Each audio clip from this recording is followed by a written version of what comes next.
तो दोस्तों आज मैं एक्सप्लेन करने वाला हूँ कॉन्जरिंग द जिनी नाम की एक मूवी को, जो कि काफी इंटरेस्टिंग अंडररेटेड मूवी है। ये एक प्रॉपर हॉरर फिल्म है जो कि आपको काफी इंटरेस्ट दिला देगी। और इसी चीज से मुझको याद आया कि मैंने हाल ही में काफी इंटरेस्टिंग सीरीज को एक्सप्लेन किया है जो कि अमेरिका के रियल डेविल कल्ट्स के ऊपर बेस्ड है। नेटफ्लिक्स सीरीज है, प्रॉपर हॉरर है, आपको देखकर मजा आएगा। तो उसका लिंक आपको नीचे डिस्क्रिप्शन में और पिन्ड कमेंट में मिल जाएगा। कमेंट सेक्शन जरूर चेक कर लेना। उम्मीद करता हूँ कि आपको मूवी पसंद आएगी। तो चलिए अब बिना किसी देरी के चलते हैं सीधा वीडियो की तरफ।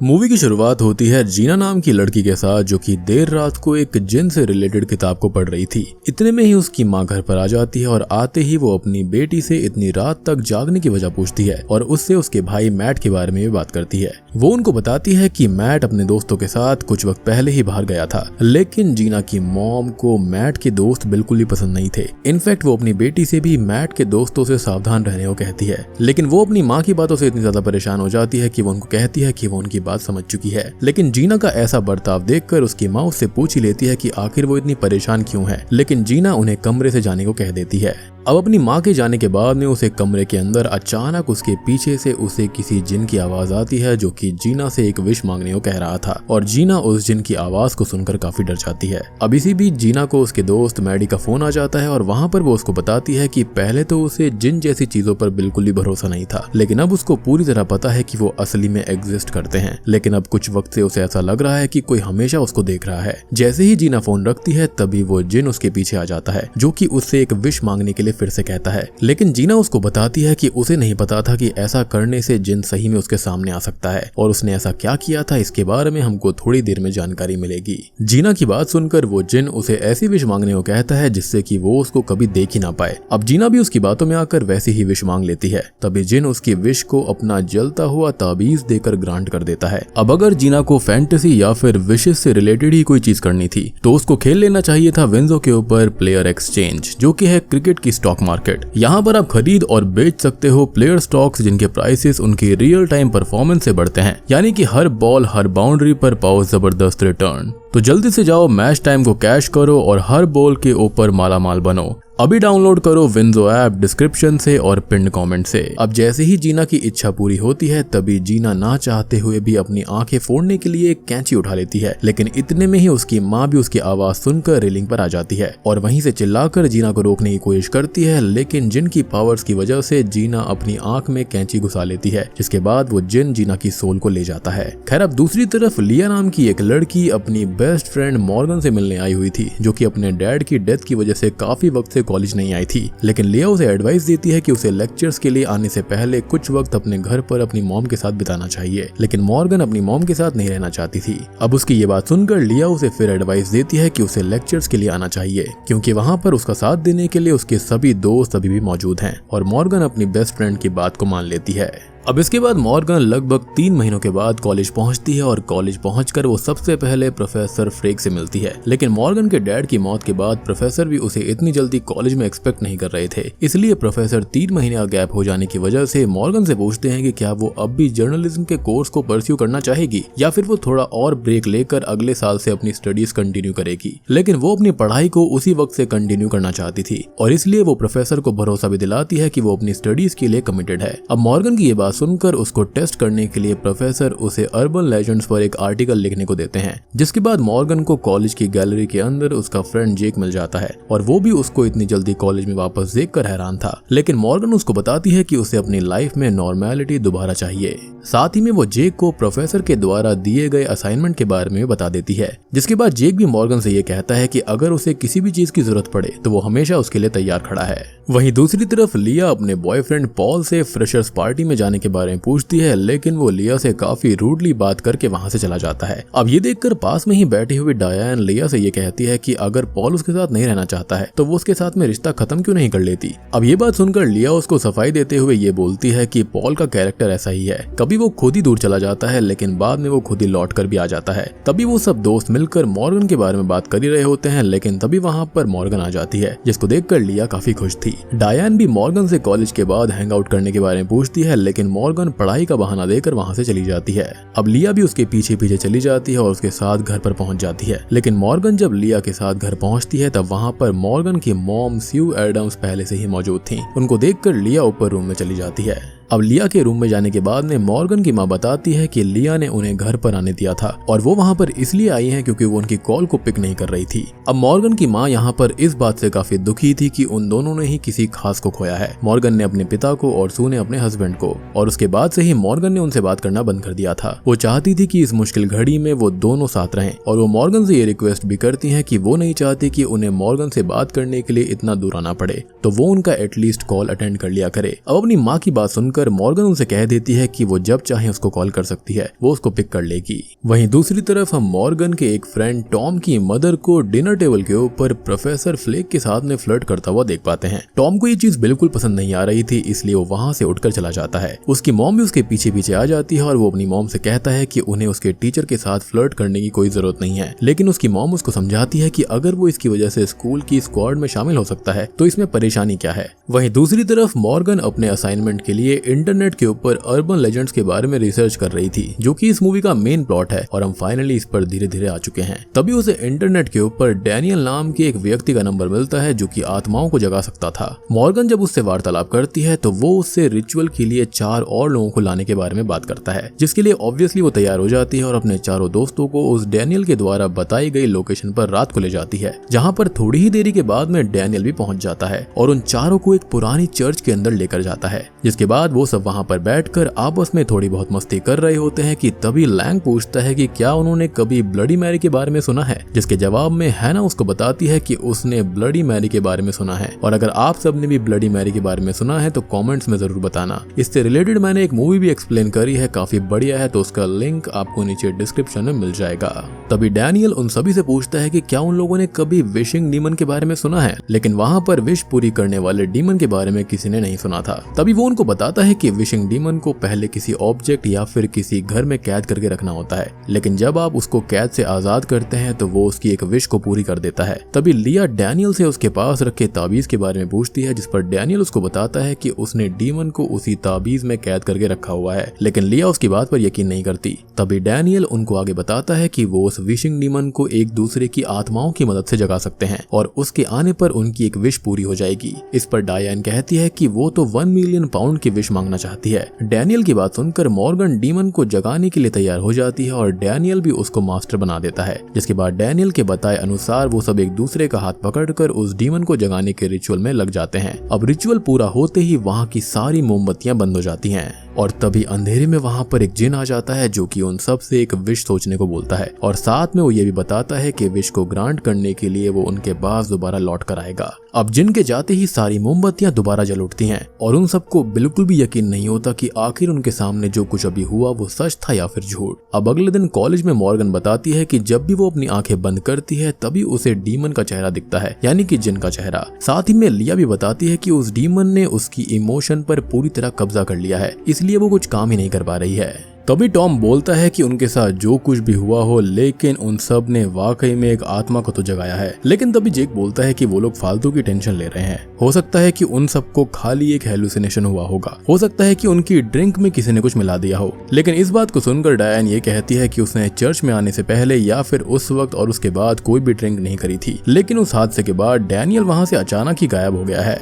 अब अगले दिन डायन एक मॉडलिंग एजेंसी के इंटरव्यू में जाने के लिए पार्लर में तैयार होने आई थी और मॉडलिंग की बात को सुनकर पार्लर वाली लेडी जो होती है वो उसको टॉन्ट मारती है कि अगर उसे अपने ब्रांड के लिए किसी मॉडल की जरूरत होती तो वो एक ऐसी मॉडल को चुनती जो कि प्रोडक्ट के लिए कॉन्फिडेंट हो और उस मॉडल को देखकर लोग उस प्रोडक्ट को लेना चाहें। मेकअप वाली लेडी की बातें सुनकर डायन कहीं ना कहीं काफी डिप्रेस हो जाती है, जिसके बाद वो एक कमरे में पहुंचती है जहां पर पूरी तरह से अंधेरा था। तभी अचानक उसके सामने वही जिन आ जाता है जो कि डायन से एक विश मांगने को कहता है और वो जिन से विश मांगती है कि लोग उसे एक परफेक्ट पर्सन की तरह देखें और वो जिन उसकी विश को उस जलते हुए ताबीज को दिखाकर पूरा कर देता है, जिससे कि डायन का चेहरा शॉकिंगली एक डॉल में बदल जाता है और वो एक जीती जागती मम्मी में बदल जाती है। उसकी ऐसी हालत देखकर वो जिन बहुत खुश था। जिसके बाद मॉर्गन अपने सिस्टम पर असाइनमेंट पर काम कर रही होती है कि तभी पीछे से आकर उसके प्रोफेसर उसको ये बताते हैं कि जिस विशिंग डीमन के बारे में वो रिसर्च कर रही है असल में उसका नाम जिन है, उसको जिन कहा जाता है और ये बहुत पुराने होते हैं, बहुत ही सालों से यहाँ पर रह रहे हैं।